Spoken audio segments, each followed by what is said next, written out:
आज बठिंडा से आसपास के इलाकों से और पंजाब के कई कोने कोने से आए हुए सभी व्यापारी भाइयों को मेरा नमस्कार, मेरा प्रणाम, सत श्री अकाल। मैं पिछले 1-1.5 महीने से कई जगह जा जाके व्यापारियों से बातचीत कर रहा हूं। सबसे पहले मैं लुधियाना गया,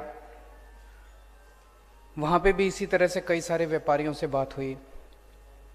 वहां पे जो मुद्दे निकल के आए उन मुद्दों के ऊपर हमने बात की। फिर मैं जालंधर गया, जालंधर में भी व्यापारियों से काफ़ी विस्तार में चर्चा हुई। आज बठिंडा में आप लोगों से चर्चा हुई। अभी तक अपने देश में जो माहौल है, चुनाव आते हैं, जब चुनाव आते हैं तो पार्टियों को जनता की याद आती है। 5 साल तो जनता की याद आती नहीं है। फिर जब जनता की याद आती है तो अपने कमरे में बैठ के फिर कुछ मैनिफेस्टो बनाते हैं। अभी मैं आपको अमन अरोड़ा जी ने बताया कि एक पार्टी ने मैनिफेस्टो बनाया, 13 पॉइंट लिखे हैं। उन्हें पता ही नहीं जनता को चाहिए क्या। हम भी बना सकते थे, हम भी बैठ जाते कमरे के अंदर और बना लेते, अपने 4-5 एमएलए को बिठा लेते, हम बैठ जाते और बना लेते। जब तक हम आपके बीच में आके आपसे समस्याओं के बारे में नहीं, और केवल समस्या नहीं, अपने को पंजाब को एक अलग लेवल पे ले जाना है, विकास के अलग लेवल पे ले जाना है अपने को, वो कैसे ले जाना है ये तो आप ही लोग बताओगे ना। मनीष सिसोदिया जी ने दिल्ली के अंदर स्कूल ठीक करे, हमारे सतेंद्र जैन जी ने दिल्ली के अंदर मोहल्ला क्लिनिक बनाए, सरकारी अस्पताल ठीक करे। कैसे करे? ऐसा थोड़ी कि हमको सब कुछ आता था, पर यह जरूर है कि हम 24 घंटे जनता के बीच में घूमते रहते हैं और हम उन लोगों को ढूंढते हैं जिनको ये काम आता है, उनके साथ बैठ के बनाते हैं। तो मैं शुक्रिया अदा करता हूं सतीश अरोड़ा जी का, करनैल सिंह जी का, प्रदीप बंसल जी का, तरसीम गर्ग जी का, राजेंद्र मित्तल जी का, अजय बंसल जी का। मैं उम्मीद करता हूं इन लोगों ने जो जो बातें कही वही मोटे मोटे तौर पे बाकी लोगों की भी बातें होंगी। मैं सारी नोट कर रहा था। सतीश अरोड़ा जी ने होटल इंडस्ट्री के बारे में बताया। 1700 होटल बैंकरप्ट हो गए, 2700 होटल बंद हो गए। कोरोना बहुत बड़ी महामारी थी जिसकी वजह से सारे बिजनेस पे असर पड़ा, उसका तो कुछ कर नहीं सकते थे, पूरी दुनिया के अंदर महामारी थी। लेकिन उस कोरोना की महामारी में जो जिम्मेदार सरकारें थी, जो सेंसिटिव सरकारें थी, उन्होंने अपने लोगों के साथ मिलकर उनका साथ दिया। दिल्ली के अंदर जिस तरह से 24 घंटे हमने जनता का साथ दिया, व्यापारियों का साथ दिया, जो लोग बीमार हो गए उनका साथ दिया, उसकी तारीफ सारे मुल्क में हो रही है। दुर्भाग्यवश उस वक्त जब पंजाब के अंदर कोरोना फैला था, यहां की सरकार अपने लोगों को अनाथ छोड़ के, और आपस में उस टाइम सीएम की कुर्सी की लड़ाई चल रही थी यहां पे। उन्हें ना व्यापारियों की चिंता थी, ना अस्पतालों की चिंता थी, ना दवाई की चिंता थी। करनैल सिंह जी ने भ्रष्टाचार के बारे में कहा कि करप्शन बहुत ज़्यादा हो गया, करप्शन को ठीक करना है, इंस्पेक्टर राज ठीक करना है। उन्होंने 2000 करोड़ रुपए का लोन है, उसके बारे में चर्चा की। प्रदीप बंसल जी ने छोटे व्यापारियों की बात की, बिल्कुल सही बात है। मैंने अक्सर देखा इस किस्म की मीटिंग में बड़ी बड़ी इंडस्ट्री और बड़ी बड़ी उसकी तो बात होती है व्यापार की, छोटे व्यापारियों की कोई नहीं बात करता। और छोटे व्यापारी हमारी अर्थव्यवस्था की रीढ़ की हड्डी हैं। छोटा व्यापारी रीढ़ की हड्डी है। मेरे को याद है 8वीं क्लास मैंने गांव से की थी, सिवानी गांव से। 1 साल के लिए मेरे पिताजी की नौकरी चली गई थी तो हम गांव चले गए थे। 1 साल तक मैं भी किराने की दुकान पे बैठा था। 8वीं क्लास पे स्कूल जाया करते थे, शाम को जब घर वापस आते थे तो थोड़ी देर के लिए किराने की दुकान पे मैं चाचा जी की दुकान थी। तो ये छोटा व्यापारी जो है, वो छोटा व्यापारी हमारे देश की अर्थव्यवस्था की रीढ़ की हड्डी है और सबसे ज्यादा मार उसी को पड़ती है। बड़ा व्यापारी तो फिर भी सारे डिपार्टमेंट को, महकमों को किसी तरह से, छोटा व्यापारी के पास तो बेचारे के पास पैसे नहीं होते, फिर भी सारे इंस्पेक्टर आके उसको तंग करते हैं। तरसीम गर्ग जी ने बड़ी इंपॉर्टेंट बात कही, इस पे मैं विस्तार पे बात करूंगा। उन्होंने कहा कि बठिंडा के अंदर कत्लेआम हो रहे हैं, मर्डर हो रहे हैं, फिरौती हो रही है, स्नैचिंग हो रही है, पूरी तरफ डर का माहौल है। इसके ऊपर मैं थोड़ा सा डिटेल में बात करूंगा। राजेंद्र मित्तल जी ने कॉटन के व्यापारियों की बात करी। 400 मिल होती थी पहले, अब केवल 40 रह गई हैं। और अजय बंसल जी ने भी वही कहा कि पहले एग्जिस्टिंग इंडस्ट्री को तो बचा लो, जो भी आता है। मैं, ये बड़ी अच्छी बात आज निकल के आई है, किसी भी मुख्यमंत्री को देख लो देश भर में, वो बड़े बड़े सम्मेलन करते हैं, उसमें बड़े बड़े इंडस्ट्रियलिस्ट को बुलाते हैं, बड़े बड़े साहूकारों को बुलाते हैं और कहते हैं अब इतने करोड़ का इन्वेस्टमेंट होगा। अरे जो इन्वेस्टमेंट हो गया उसको तो बचा लो। नहीं, जो इंडस्ट्री लगी हुई है, दुकानें लगी हुई हैं, वो तो उजड़ रही हैं, वो तो पंजाब से उठ उठ के दूसरे राज्यों में जा रही हैं। जो इंडस्ट्री यहां लगी थी अब वो उठ उठ के दूसरे राज्यों में जा रही हैं, वो तो बच नहीं रही, वो तो बंद होती जा रही हैं, और हम नई इंडस्ट्री की बात कर रहे हैं। अजय बांसल जी ने बड़ी अच्छी बात कही। उन्होंने कहा जी दिवाली आ गई और अब सारे इंस्पेक्टर अपनी दिवाली लेने पहुंच जाते हैं। ये दिल्ली में भी होता था। मेरे को याद है 2 साल पहले दिवाली के टाइम कई सारे व्यापारी हमारे पास आए, मैं और मनीष सिसोदिया जी थे। उन्होंने आके कहा जी आप कहते हो हमने इंस्पेक्टर आज खत्म कर दिया, ये दिवाली के टाइम पे आपके इंस्पेक्टर आ रहे हैं हमारे पास। तो हमने लिखित आदेश पारित कर दिया कि कोई भी डिपार्टमेंट का कोई भी अधिकारी किसी भी दुकान पे दिवाली के टाइम पे नहीं जाएगा। लेकिन ऑर्डर कौन मानता? ऑर्डर तो कोई मानता नहीं है। आप जितने मर्जी ऑर्डर पास कर दो, इंस्पेक्टर को दुकान में जाने से कौन रोक सकता है? तो उसी ऑर्डर में हमने लिखा कि अगर कोई आपके यहां अधिकारी या कोई इंस्पेक्टर आ जाए तो ये व्हाट्सएप नंबर है, दूर से उसकी फोटो खींच के इस पे व्हाट्सएप कर देना। भाई साहब, उसके बाद इंस्पेक्टरों ने दिवाली लेना बंद कर दिया। फिर दिवाली जनता की होती थी, इंस्पेक्टर अपने घर पे दिवाली मनाता था, जनता अपने घर पे दिवाली मनाती थी। तो इंस्पेक्टर राज खत्म करना हमको आता है, और इंस्पेक्टर राज खत्म करने की हमारी नीयत है, क्योंकि हमारी नीयत साफ है। अगर नीयत खराब हो तो अखबार में बड़े बड़े ऐड तो निकलते हैं, लेकिन इंस्पेक्टर राज खत्म नहीं होता। बातें बड़ी बड़ी होता नहीं है। मेरे पास मैं कल शाम को भटिंडा पहुंच गया था। मेरे पास कल कुछ व्यापारी आए शाम को मिलने के लिए। उन्होंने भी यही बात कही, बोले जी पिछले कुछ दिनों में 4 मर्डर हो चुके हैं भटिंडा में। पूरी तरफ चारों तरफ फिरौतियों का माहौल है, व्यापारी डरा हुआ है, स्नैचिंग हो रही है। शाम अगर कोई घर से बाहर निकलता है तो चारों तरफ देखता है कि कोई मेरा पीछा तो नहीं कर रहा। एक जोजो टैक्स करके भी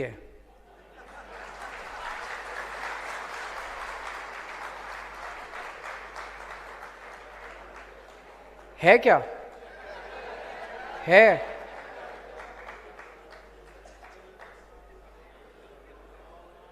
तो दोस्तों, ऐसे माहौल में व्यापारी अपना व्यापार कैसे करेगा? ऐसे माहौल में तो व्यापारी अपना व्यापार नहीं कर सकता। अब आप सोचो, अगर आप अपने एसी कमरे में बैठ के अगर मैनिफेस्टो बना देते तो इस जोजो टैक्स का कैसे पता चलता? जोजो टैक्स तो तभी पता चलता है जब आप लोगों के बीच में आते हैं हम लोग। तो आज 2 ऐलान करके जा रहा हूं मैं, और जैसा मैं अक्सर कहता हूं कि मैं जो कहता हूं मैं बड़े सोच समझ के कहता हूं, पूरी कैलकुलेशन करके कहता हूं। 2 बड़े ऐलान करके जा रहा हूं। पहला, हमारी सरकार बनेगी, फरवरी में चुनाव है, मार्च में नतीजे आ जाएंगे। 1 अप्रैल के बाद हर व्यापारी की सुरक्षा हमारी जिम्मेदारी होगी।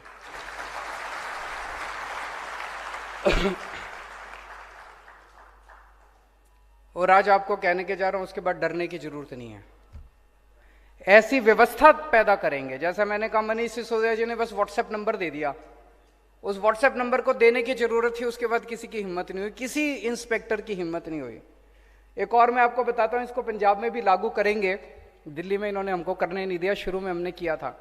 जब दिल्ली में नई नई हमारी सरकार बनी, 49 दिन की सरकार, आप में से पता नहीं कितने लोगों को जाने का मौका मिला उस टाइम दिल्ली।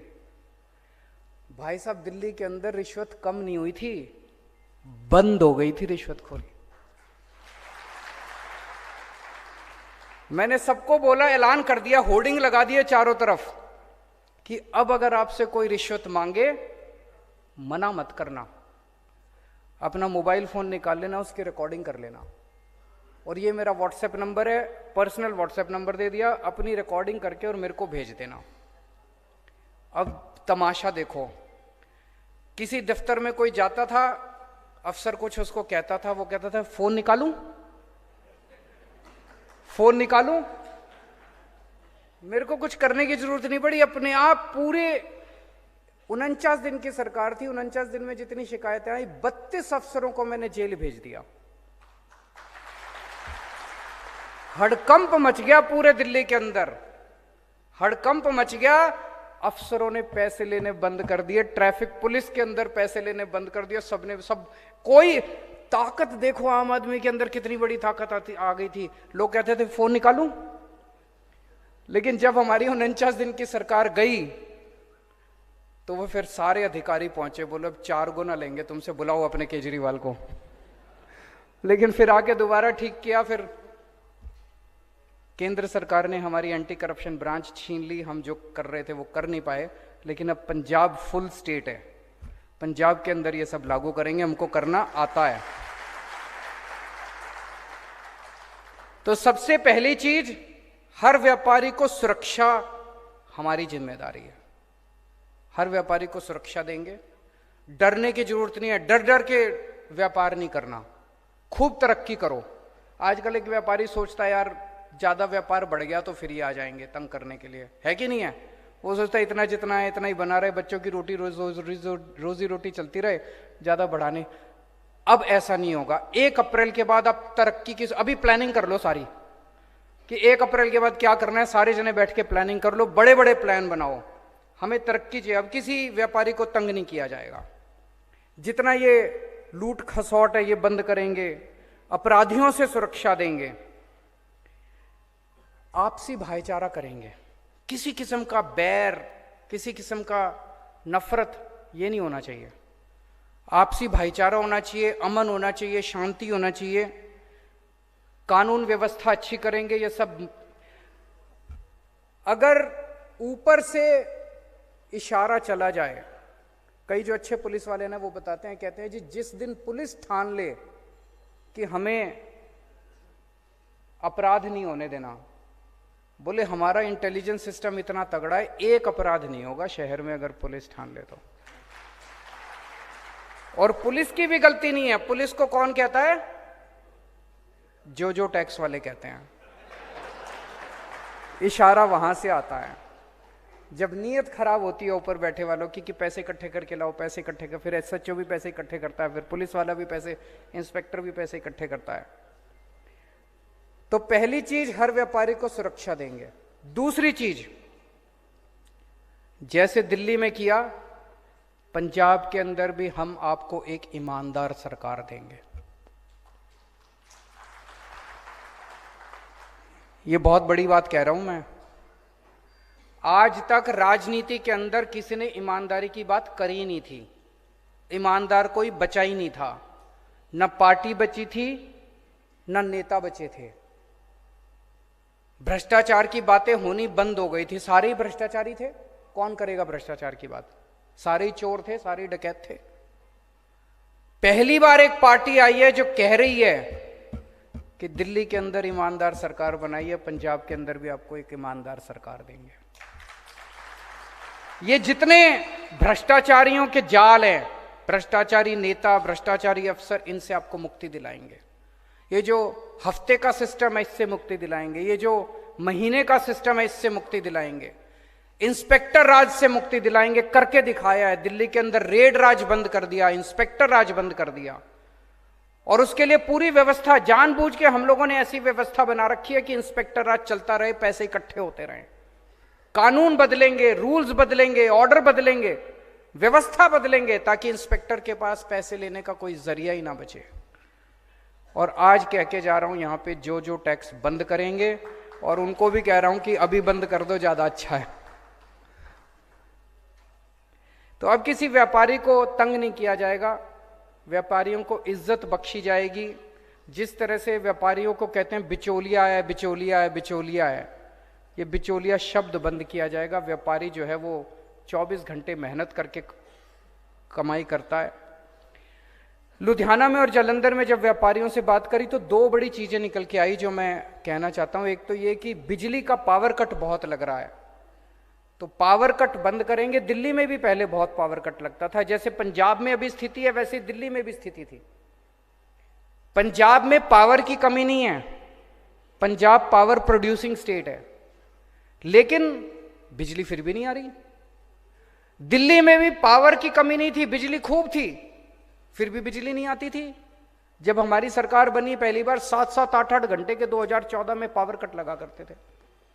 दिक्कत क्या थी दिल्ली में, मैं समझता हूं पंजाब में भी शायद वही दिक्कत होगी, उसको स्टडी करेंगे। और दिल्ली में क्या दिक्कत थी कि जितनी तारें थी, ट्रांसफार्मर थी, पुराने हो चुके थे, गल गए थे। जब मर्जी कोई ट्रांसफार्मर फूक गया, जब मर्जी कोई ट्रांसफार्मर खराब हो गया, जब मर्जी कोई तार खराब हो गई। मैंने और सतिंदर जैन जो हमारे पावर मिनिस्टर हैं, हम दोनों ने मिलकर खड़े होकर 2.5 साल के अंदर, 2.5-3 साल के अंदर हमने सारे बदलवाए। आज दिल्ली के अंदर 24 घंटे बिजली आती है। तो दिल्ली के अंदर जैसे 24 घंटे बिजली करी, ऐसे ही पंजाब के अंदर बिजली देंगे आपको, 24 घंटे बिजली देंगे। और एक मुझे बताया गया कि वैट के रिफंड बहुत ज्यादा, पुराना जो वैट था तब के रिफंड पेंडिंग पड़े हैं। तो आप लोगों का पैसा सरकार के अंदर पड़ा हुआ है, ये सारे वैट के रिफंड 3 से 4 महीने के अंदर सरकार बनने के सारे वैट के रिफंड हम आपको दिलवाएंगे। सारी पार्टियों को व्यापारियों की याद आती है चुनाव के पहले। चुनाव के पहले क्यों याद आती है? सारी पार्टियों को व्यापारियों से पैसा चाहिए, मेरे को आपसे पैसा नहीं चाहिए। मैं आपको पंजाब की तरक्की में पार्टनर बनाने आया हूं, भागीदार बनाने आया हूं। हम मिलके तरक्की करेंगे, पंजाब की मिलके तरक्की करेंगे, डर का माहौल खत्म करेंगे, अच्छा माहौल पैदा करेंगे। यह बात मैंने जालंधर में और लुधियाना में भी कही थी। 2 दिन बाद मैंने अखबार में पढ़ा कि चन्नी साहब ने बयान दिया है कि मैं आपको पार्टनर बनाना चाहता हूं। मैंने कहा कि हम इंस्पेक्टर राज खत्म करेंगे, तो चन्नी साहब ने अखबार में इश्तिहार लगाया कि मैं इंस्पेक्टर राज खत्म करूंगा। तो कर दो, अभी तो 2 महीने हैं, क्यों नहीं करते? कहते क्यों हो? चन्नी साहब कह रहे हैं मैं इंस्पेक्टर राज खत्म करूंगा, करो ना, करते क्यों नहीं? नीयत नहीं है, नीयत खराब है। करना हो तो 2 महीने क्या, 49 दिन ही बहुत थे। 49 दिन के अंदर ऐसा करिश्मा करके दिखाया था दिल्ली के अंदर, पूरी दुनिया में चर्चा हुई थी। चन्नी साहब के पास तो 5 महीने मिले हैं उनको। अगर वो चाहें इंस्पेक्टर राज भी खत्म कर सकते हैं, इंडस्ट्री को पार्टनर भी बना सकते हैं, आपकी समस्याएं भी दूर कर सकते हैं। होगा नहीं। इसीलिए मैं कहता हूं आम आदमी को नकल करना आसान है, अमल करना मुश्किल है। अमल नहीं होता, अपनी बात पे अमल करना सीखो। कल हमने किसानों के साथ इसी तरह का डायलॉग किया, बहुत अच्छा रहा। किसानों से भी उनकी समस्याएं सुनी। और मैं समझता हूं कि पंजाब की अर्थव्यवस्था के, पंजाब के विकास के 2 पहिए हैं। एक पहिया है किसान और मजदूर, और दूसरा पहिया है व्यापारी और उद्योग। ये दोनों पहिए जब तक नहीं चलेंगे तब तक पंजाब का विकास नहीं हो सकता। ये दोनों पहिए मजबूत होने चाहिए, ये दोनों पहिए मिलके चलने चाहिए, इन दोनों को साथ मिला के चलाएंगे। जैसे दिल्ली के अंदर आज पूरे देश में कहीं चले जाओ, कल एक किसान ने खड़े होकर बोला जी मैं दिल्ली गया था, आपका स्कूल देखा, बड़े अच्छे स्कूल बना दिया आपने, आपके अस्पताल मोहल्ला क्लिनिक देखे, बड़े अच्छे बना दिए। पूरे देश के अंदर चर्चा हो रही है जिस किस्म की शिक्षा के अंदर और स्वास्थ्य के क्षेत्र में दिल्ली के अंदर क्रांति हुई है, वैसी क्रांति पंजाब के अंदर किसानी और व्यापार के क्षेत्र में उसी किस्म की क्रांति करेंगे। पूरा देश उसका अनुसरण करेगा, पूरा देश पंजाब की तरफ देखेगा जिस तरह का विकास हम करेंगे।